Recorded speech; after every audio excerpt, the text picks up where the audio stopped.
Well, I have to say that I count myself very fortunate. I started videoing just now, thought it started off poorly, decided to restart the whole thing, had the sound off again, but I fixed it.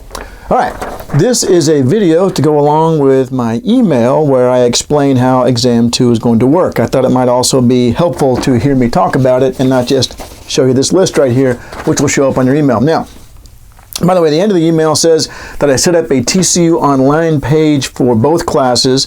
I've never used TCU Online before. I have a little bit of familiarity with it when I co-taught a class with somebody who was using it, but I hope you know how to get there. If you don't, email me and I'll help you. But the only thing we're using it for is sort of a place to keep announcements like this, and there's also a discussion board in there if you have questions about course material or about what we're doing next, that sort of thing.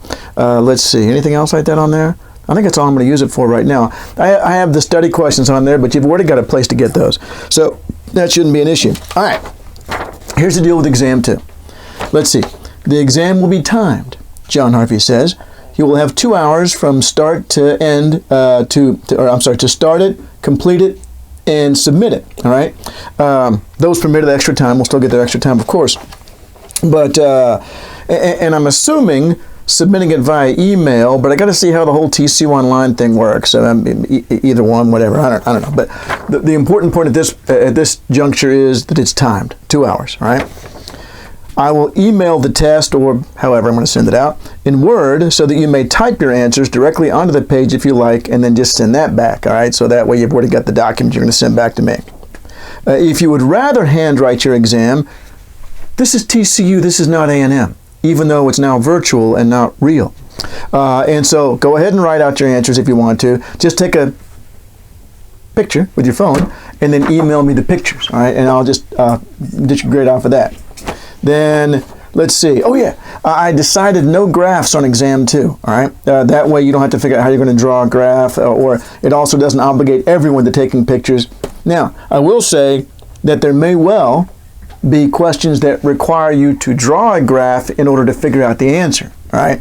But you don't need to show the graph as part of the answer. So you may have to draw a graph off to the side and then say, oh yeah, that would cause so-and-so to shift to the right. And then I'll be looking at your answer and assuming that if you drew the graph right, you figured out the answer, and if you didn't, then you wouldn't have figured out the answer. So again, you need to know the graphs, but there's not going to be a question to ask you to draw the graphs.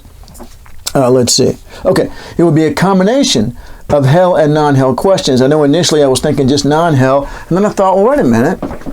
If you put Hell, I'm sorry, I was initially thinking just Hell. And I thought, wait a minute, if you put some non-Hell questions on there, and somebody who hasn't done the study questions at all were to get a non-Hell question, they couldn't answer, or they'd have to go look it up, and then that's why it's timed. It's timed so that those who made the effort to figure out the study questions, send them to me, get them checked, all they got to do on exam day on the non-Hell questions is to block copy their question answer. I'm not going to do that thing where it blocks off your access to all other apps, or not apps, programs on your computer. You can get to anything you want to on your computer. That's perfectly fine. It's open book, open note. The only thing it's not is open classmate. All right, it's not open classmate. Once again, if you've done all your study questions, well then keep that window open over here, and then when you get to a non-Hell question that's about that study question, go over here, block copy, paste it in, done, free points. All right, so that is to reward people for working hard and getting all the study questions done, just like we've always been doing.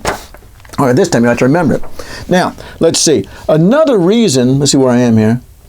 Yeah, another reason why the exam is timed is that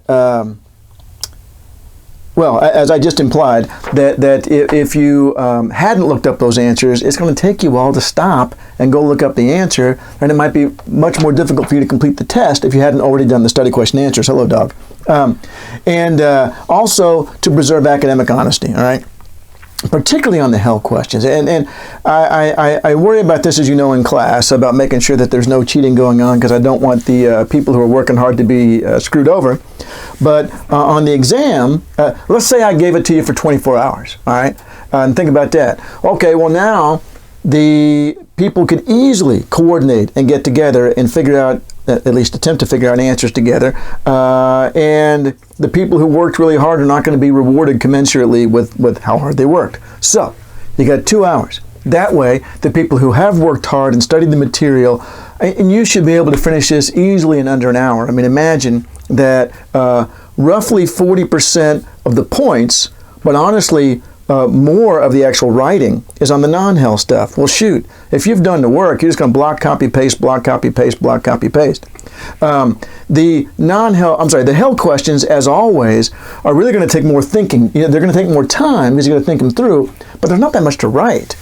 So what I don't want is for the people who haven't studied to get together and try to figure out. I mean, they'll probably still screw it up anyway, but I feel like the more time they've got, then the more chance they have of circumventing the system. All right, so long story short, I want it timed so that those who worked hard, and I have it timed to where I'm expecting you to easily get done in an hour. But you can take the whole 2 hours to look through and make sure you've done the Hell questions properly. So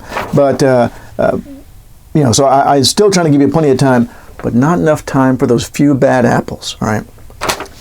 Let's see here. Be sure to study like it's an in-class exam. Okay. The Hell questions are hard, as they're supposed to be. Now, as I explained in an earlier email, nevertheless, I'm going to try to grade I'm going to succeed in grading these more generously than I usually do. Normally, on a Hell question, let's see, what's something that both of you, in fact, I think I brought this up in an email. Both classes have had the income multiplier, the 1 over 1 minus b times a plus I, and so on. If I asked you a Hell question on that, and you showed me, y equals 1 over 1 minus b, I'd be like, that's great. And I'm glad you brought that up. And I'm sure that was useful for you in figuring out the answer. But you get no points for it because I already told you that. All right? Because that's non-Hell material. You only get points for Hell material on a Hell question. Not true on this exam. All right. If the place where you're bringing up the stuff that you know from class and is nevertheless necessary to figuring out the answer, but you do get points for that on this one. That's the way I used to give all my tests. So it's not going to be a big problem. And I promise you the grades will not be off of off of what they normally are. Let's see here. So I'm sorry. Let me finish my thought there. I'm figuring you got plenty of time. Still study like it's an in-class exam, though. And why? Because of the Hell questions. All right. I mean, it's not going to be exactly the same as studying for an in-class exam. But think about studying for an in-class exam. Okay, I always give open book exams in econometrics because I figure in real life you're going to be accessing different books and programs and that to figure out your econometrics. But it's still a really hard test. I mean, if you go in there and you're going to try to figure out how to do a t-test in econometrics while you're taking the test, you'll never finish the test. You have to already know how it works. So, play it safe, all right, and make sure you've studied. Let's see. As usual, I'll try to have it graded as soon as possible. And what I figure I'll do is, like I always spend a day going over the exam, right? So I'll go over here on the board, and I'll send back individual comments as necessary. And I also got to thinking, somebody was asking, what if I have a question during the exam? Call me. All right, so, there's Melanie. Hi. That's actually not Melanie. It's a picture of Melanie, because if it were Melanie, I'd have a really weird relationship. Now, so you can call me during the test. I'm thinking if something really important were to be asked, that I would just shoot out an email to the rest of the class real quick and say, oh, by the way, so-and-so asked so-and-so, and this is what it works. Like I do in class anyway. So same thing I do in class. I didn't mention this. I think I'll add this before I mail it. I normally write my Hell questions with a little bit of detail, but not too much, knowing that I'm going to go over it in class that day. This time, I planned on not being able to go over it, and I put in quite a bit more detail than I usually bother to do. All right, so because I'm assuming you're going to mostly be taking the test just by reading this and then answering, and I was trying to offset any problems that might exist from that. Let's see here. And I think, I want to remember to say that. So let's see. What did I just say that I was going to write down? Oh, crap. I can watch the video in a minute and find out. Okay. So the intermediate macro test is written. I haven't written the contending perspectives yet. I'm feeling much better. Apparently I did not have COVID-19 and just allergies. So is that everything? I think that's everything. Yeah, all right. You know, may the force be with you.